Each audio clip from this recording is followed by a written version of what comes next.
The Battle of Poitiers, which occurred in 1356 AD, was a significant military engagement during the 100 Years' War between the Kingdom of England and the Kingdom of France. It took place near the city of Poitiers in southwestern France. The English forces, commanded by Edward, the Black Prince, faced the French army led by King John II of France. The battle unfolded as a result of the English invasion of France and the ongoing territorial disputes between the two kingdoms.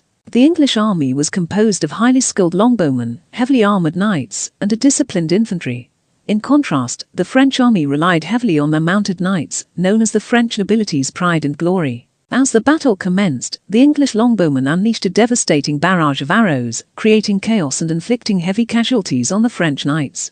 The French cavalry charges faltered under the onslaught, hampered by the difficult terrain and the longbow's superior range. The Black Prince, displaying exceptional leadership and tactical acumen, ordered his cavalry to flank the disorganized French forces. The English knights executed a swift and devastating charge, targeting the French rear, further demoralizing the already embattled French army. King John II of France was captured during the course of the battle, leading to a significant turning point in the conflict. The defeat at Poitiers had profound consequences for France, as it weakened the French monarchy and paved the way for further English advances. The Battle of Poitiers demonstrated the effectiveness of the English longbow and showcased the evolving nature of warfare during the 100 Years' War. It highlighted the vulnerability of heavily armoured knights against well-positioned ranged attacks and showcased the importance of disciplined infantry. The battle's aftermath saw negotiations for the release of King John II, resulting in the Treaty of Bretigny in 1360, which temporarily ended hostilities between England and France. However, the war continued in later years, demonstrating the protracted and complex nature of the 100 Years' War. The Battle of Poitiers remains a prominent event in medieval history, symbolizing the triumph of strategic thinking, disciplined infantry, and the devastating impact of long-range weaponry on traditional knightly warfare. With orders from the King of England, he marches out with an Anglo-Gascon army across the frontier and begins a devastating raid across southern France that will eventually reach Narbonne. This is a particular embarrassment for the French king, as the virtually unopposed Anglo-Gascon army leaves over 500 villages, towns and cities in ruins. Prince Edward's campaign will help set the stage for subsequent raids and battles that will drastically shift the balance of power between France and England during the 100 Years' War. It's January of 1355. 2 years prior, Gascon nobles systematically encroached on French territory with English assistance.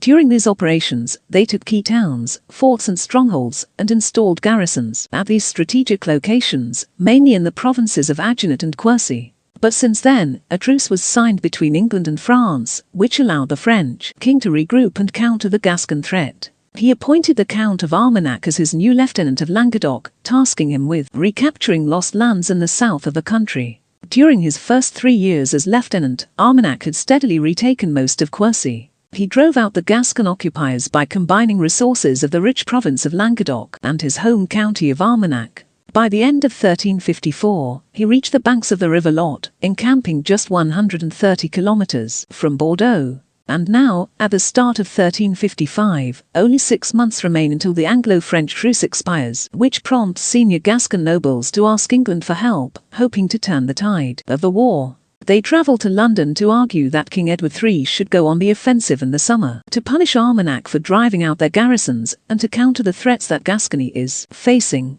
It is not lost on the English king that Armagnac could theoretically march his army to Bordeaux in less than 10 days from his encampment on the River Lot, and while he is unlikely to do so due to Gascon opposition, this shows how exposed the valuable duchy is.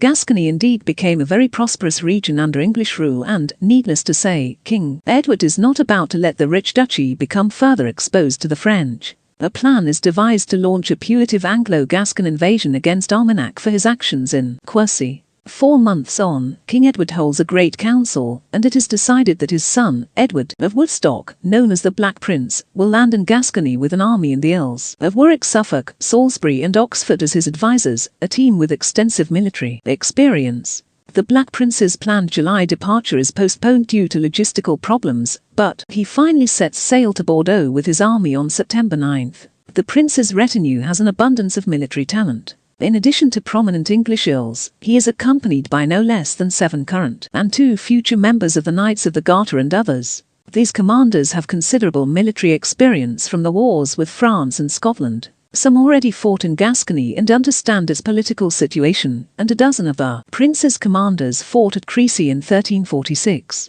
This collective will prove to be an extremely efficient military force. On September 20th, 11 days after setting sail from England, the prince docks in Bordeaux. In St. André's Cathedral, a lavish ceremony is held on September 21st. The prince addresses senior members of the clergy and prominent citizenry of Gascony. In Bordeaux, he is proclaimed King Edward's lieutenant in Gascony, and the orders of the English king are read. Soon after, the Black Prince holds a war council, and it is decided that a raid will commence in 2 weeks' time. After final preparations, a portion of the Anglo-Gascon army leaves Bordeaux on October 5th. Other contingents of the army meet up with the main body during the first part of the route along the River Garonne. Still in friendly territory, the prince and his advisors organize the purchase of further provisions and ensure the troops are well rested. By October 11th, the Anglo-Gascon army, 6,000 to 8,000 strong, crosses into the county of Armagnac and is divided into 3 divisions. They advance quickly along a wide front, plundering and destroying all settlements and countryside in their path. Initially, some of the towns managed to negotiate, pledging allegiance to England in order to avoid destruction, but the vast majority of settlements is pillaged and put to the sword. Armagnac decides to retreat and regroup in Toulouse. However, weeks pass without any attempt by the French to check the advance of the invading army. The Black Prince and his advisors find the lack of action by the French leadership to be quite unexpected. There is speculation that, despite numerical superiority, Armagnac feels it would be risky to pit his inexperienced troops against the veteran invaders. Thus, he decides not to give battle for now. It seems he intends to sit in Toulouse and wait it out, thinking that the Anglo-Gascons will turn home once they are satisfied that their punitive raid sufficiently avenged the loss of Gascon garrisons in Guernsey. He is mistaken. As they approach the Garonne for the west, Anglo-Gascon leadership recognizes that, after a long, hot and dry summer, it may be possible to ford the river. Scouting parties confirm that a crossing is indeed possible. The attack of French defenses indicates that they did not inspect the riverbanks properly, if at all, or else a ford just 12 kilometers, 8 miles, south of Toulouse would not be left unprotected. It is clear that Armagnac and his advisors expect that the Garonne will force the Black Prince to turn back, as was the case with all previous raids launched by King Edward III. But on October 28th, the floodgates open, as the Black Prince does the unexpected. Americans make a surprise and uncontested crossing of the rivers Garonne and Ariege in only 1 day. With Armagnac still waiting behind the strong walls of Toulouse, the Black Prince rolls the dice and decides to attempt the dangerous crossing. Before first light, he orders his men to break camp and start marching with haste. The prince knows that the crossing must be swift, because if Armagnac gets wind of the operation early on, he could march out of Toulouse to meet the invaders and attempt to cut off sections of the Anglo-Gascon column. Morning rolls on, as parts of the army cross the Garonne, but there is still no sign of Armagnac. The Black Prince and his advisors now rush the men forward in a bid to finish the crossing by the end of the day. Split into 3 parts by the 2 rivers, the Anglo-Gascon column reaches the second ford, while portions of the army are still crossing the Garonne. Stretched across almost 10 kilometers, the column is dangerously exposed to attacks. To make matters worse, both fords are perilously wide. Despite lower water levels, crossing the 2 large rivers is a frightening experience for most of the troops. As evening approaches, the invaders take up position on high ground in and around the town of Falgard. The Black Prince took a risk with this operation, but the audacious crossing paid off, and by nightfall, after a long and grueling march, the entire Anglo-Gascon army safely crossed the 2 rivers without any losses and encamp for the night, while the French are none the wiser. Still in Toulouse when the invaders resumed marching, Armagnac completely failed to contest the Anglo-Gascon crossing. Now the road to Languedoc is open, and the Black Prince's men eagerly push on towards the province's rich countryside, villages, towns and cities. Left to fend for themselves by their French lords, defiant locals in many towns decide to fight back against the invaders, but are mercilessly punished for their resistance, as the Anglo-Gascons decimate entire populations and completely wipe some of the towns off the map. It is in these towns that some of the most barbaric atrocities take place, brutal even by medieval standards. After reaching Nambin, the Anglo-Gascon army turns home, and they finally sight the French army. But the ever-reluctant Armagnac merely keeps shadowing the invaders, watching as they proceed, with total destruction on their return route. On several occasions the Black Prince deploys his men for battle, only to see the French retreating. After crossing the Gare a second time, the Anglo-Gascons even tried to chase Armagnac's army. But the Count clearly wants to avoid a set-piece battle at all cost. Apart from minor skirmishes between scouts and foraging parties, this trend continues all the way to Gascony. During the last of these close encounters, the Black Prince, in frustration, declared, "The battle is won since the enemy left the battlefield." Upon re-entering friendly territory, Gascon contingents of the army begin to disperse. For the Anglo-Gascons, the benefits of the 1355 raid into Armagnac and Languedoc are evident in the form of considerable financial rewards, 1,000 carts of booty and ransoms for prisoners taken. But more importantly, the raid severely impacts King John's financial ability to wage war. Over 500 villages, towns, cities and castles are destroyed. If smaller settlements are taken into account, another 500 hamlets are razed, rural infrastructure destroyed, and the countryside burned. Across the region, the population is displaced or decimated. Atrocities that took place in 1355 remained in French folklore well into the 20th century. Devastation of the region causes a direct tax loss. Before a raid, about 20% of all taxes collected by the French crown used to come from Languedoc. Tax exemption is given to devastated areas to speed up reconstruction. This would go on for several years, putting further strain on tax collection. The estates of Languedoc declare that their armies will only fight in defense of Languedoc, which significantly reduces France's manpower by locking tens of thousands of troops in the south of the country. Persuading the clergy to contribute to the war effort also becomes problematic in some areas, further denting the royal treasury. But now, the French king is poised to eradicate the Black Prince and his army. He is about to begin assembling a large army in the north, and a major battle is fast approaching.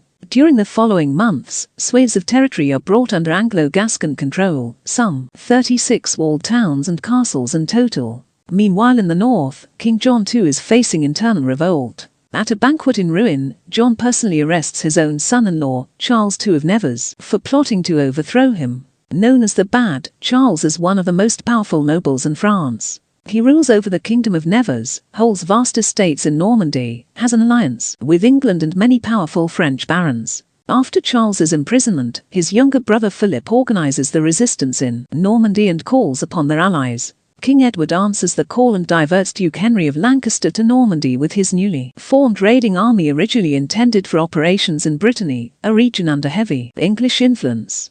By late June, Lancaster sets about conducting a fast-moving operation in Normandy. His 2,400-strong mounted force raids a number of enemy towns and castles and seizes 2,000 forces. They also resupply and relieve important friendly strongholds. King John moves to intercept Lancaster, but the fast-moving raiders manage to evade battle. A few days later, John begins a grueling month-long siege of Breteuil after successfully taking Evreux and Tilliers. Assuming that the Black Prince will raid Languedoc again, John sends a detachment for operations in the south, under the command of his son and heir, the Dauphin. Meanwhile, the Black Prince receives reinforcements and leaves Bordeaux to join up with his army, 8,000 strong, assembling at Larion. He surprises the French king and starts marching northeast. To further bolster the defense of Gascony, he stations a 2,000-strong detachment in Bergerac and sets out north with the remaining 6,000 troops.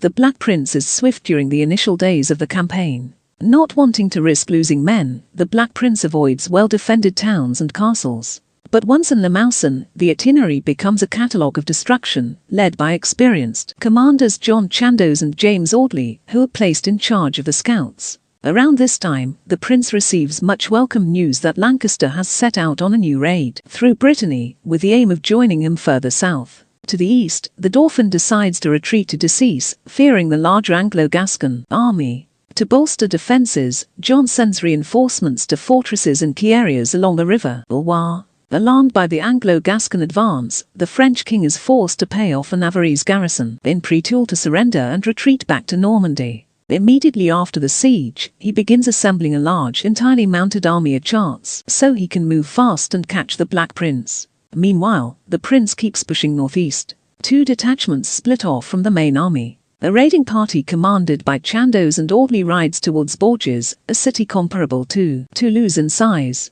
Though the English cannot assault the walled city, they proceed to loot and burn the suburbs, before setting out to rejoin the main army. Capital de Poitiers leads the second detachment, a mounted Gascon reconnaissance force, burning and pillaging towns and the countryside along the way. Tasked with locating the enemy, the Gascons run into a French scouting party, and a brief battle ensues. After interrogating the prisoners taken during the skirmish, the Anglo-Gascons learn that King John is in Chartres with a large army, determined to meet the Black Prince in battle. Capital de Poitiers rides on and reaches the large town of Viasson later in the day. The inhabitants flee, and the Gascons loot any supplies they can find before continuing westward. Simultaneously, the Black Prince reaches Issoudun with the main army. The city consists of two parts. Château in the west, belonging to the French king, is described in the eulogium as the seat of government. A Benedictine abbey of Notre Dame is on the north end of the château. A large 12th century keep, La Turblanche, dominates the skyline, with numerous towers and long ramparts around the perimeter. In sum, the château is a formidable fortress. 4 times the size of the château to the east is the larger town, serving residential and commercial purposes. It's protected by walls and 7 gates, but only a few towers. The house extends south of the wall, including the Saint-Pétain suburb with its Benedictine priory. Over the next 2 days, the Anglo-Gascons attempt to attack the city. On the first day, the Black Prince orders an assault on the château. Supported by the English longbow, dismounted men-at-arms storm a heavily defended gate. Despite many waves of arrows, the French garrison holds firm and prevents the Anglo-Gascons from breaching the gate. After some heavy fighting, the attack is eventually repulsed, with the invaders suffering significant losses as the château's defences prove to be too strong. But the town area cannot resist the Black Prince's division, as its defences are not as formidable. On the second day, the invaders force an entry by setting fire to houses outside the walls. The fire quickly spreads and eventually burns down the gate. Soon after, the flames engulf the entire town and the suburbs. The churches of Saint Cyr and Saint Jean perished in the flames along with most of the town, large parts of which remained uninhabited for years, while the suburb of Saint-Pétain was so completely destroyed that it did not merit repair. Having wrought such extensive destruction, the Black Prince hopes to sow dissent among the locals by demonstrating the impotence of the French king to defend his people. Finally, the Anglo-Gascons depart north, heading towards Viasson. Meanwhile in the west, Lancaster tries to force a crossing at Les Ponts d'Issy, but is balked by a large fortress. With the Loire flooded and no other bridges between Nantes and Saumur, there is little that Lancaster can do to cross the river. Back east, the situation looks worrisome for the Anglo-Gascons. Due to a series of poor decisions by the Black Prince, they spent 5 days besieging Remortin, another 4 days in Mont-Louis, waiting for Lancaster to arrive after receiving incorrect news that the Duke is nearby, and their assault on Tours is soundly defeated.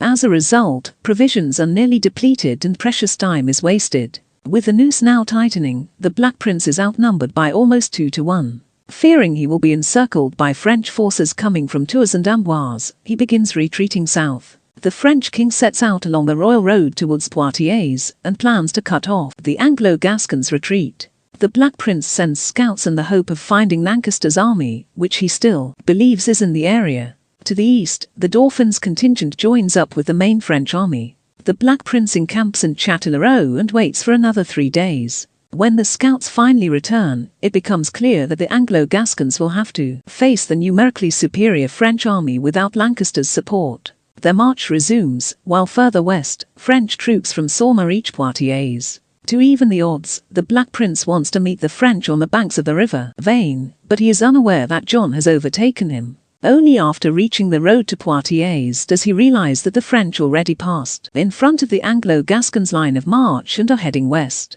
Meanwhile, King John too is unaware of the enemy's whereabouts. The invaders continue south through the forest. Gascon mounted troops split off from the main army and attack parts of the French rearguard.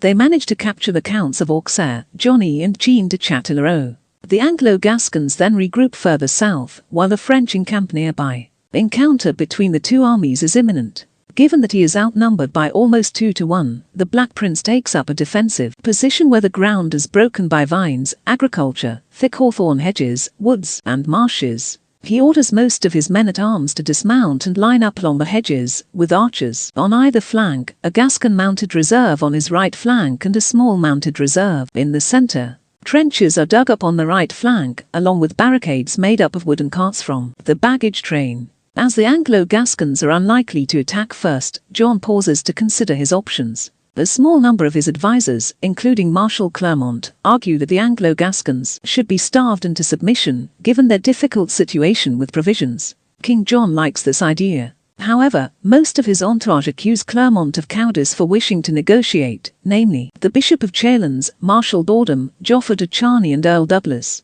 They urge John to use his superior army to crush the invaders, as revenge for their raids. On French soil, the king gives in to the pressure of his nobles and arrays his army for battle. He too orders most of his men-at-arms to dismount, as a cavalry charge through the vines and hedges would be nearly impossible, but he stations his elite heavily armoured cavalry on the flanks, supported by archers. John's plan is to break the Anglo-Gascons' cohesion with 2 cavalry charges on the flanks, closely followed by waves of infantry attacks along the entire line, using his numerical superiority to overwhelm the enemy. As the French prepare to execute the plan, Warwick's division and the baggage train start withdrawing towards the river. It's unclear if this was an organised retreat or a feint. Whatever the case, seeing the Anglo-Gascons retreating, Audraham prematurely charges towards the enemy before the king's actual plan of attack could be launched, not even coordinating his cavalry charge with the supporting crossbowmen, who cannot keep up pace with the horses. Upon seeing the French charge, Warwick's men turn to face the threat.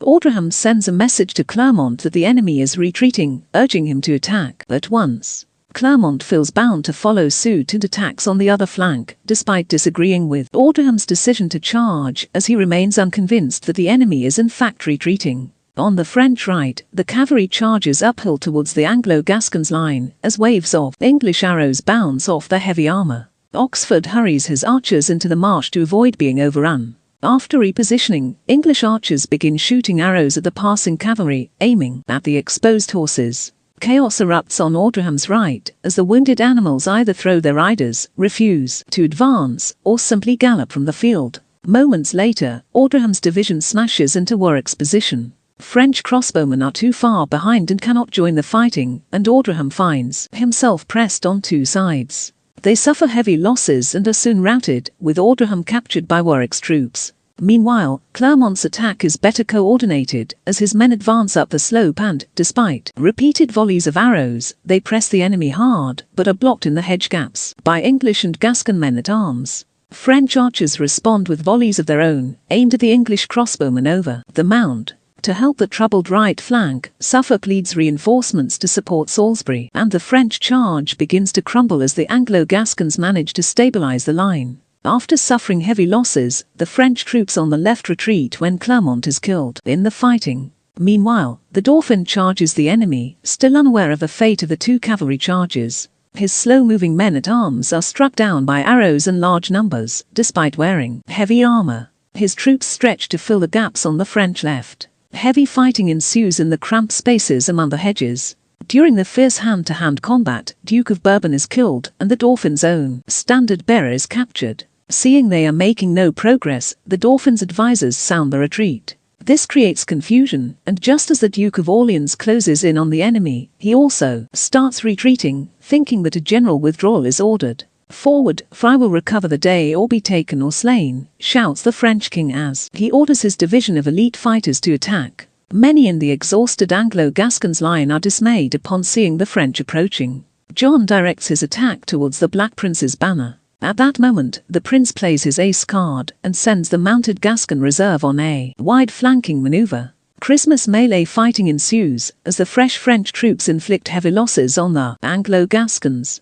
John's crossbowmen rejoin the fight, while many English archers are now running out of arrows. The Gascon reserve rounds a small hill undetected, before appearing behind John's left flank. Escapital de Bouche signals oddly to charge with the remaining English cavalry on the opposite flank. The Black Prince and his standard-bearer signal a general advance by the infantry. As the last arrows are shot, unarmoured English archers throw down their bows and join the melee. Vastly outnumbered, John's division is now pushed towards an open area. The French king stubbornly fights on, alongside his bravest men, but, showered by Oxford's archers, their formation eventually breaks.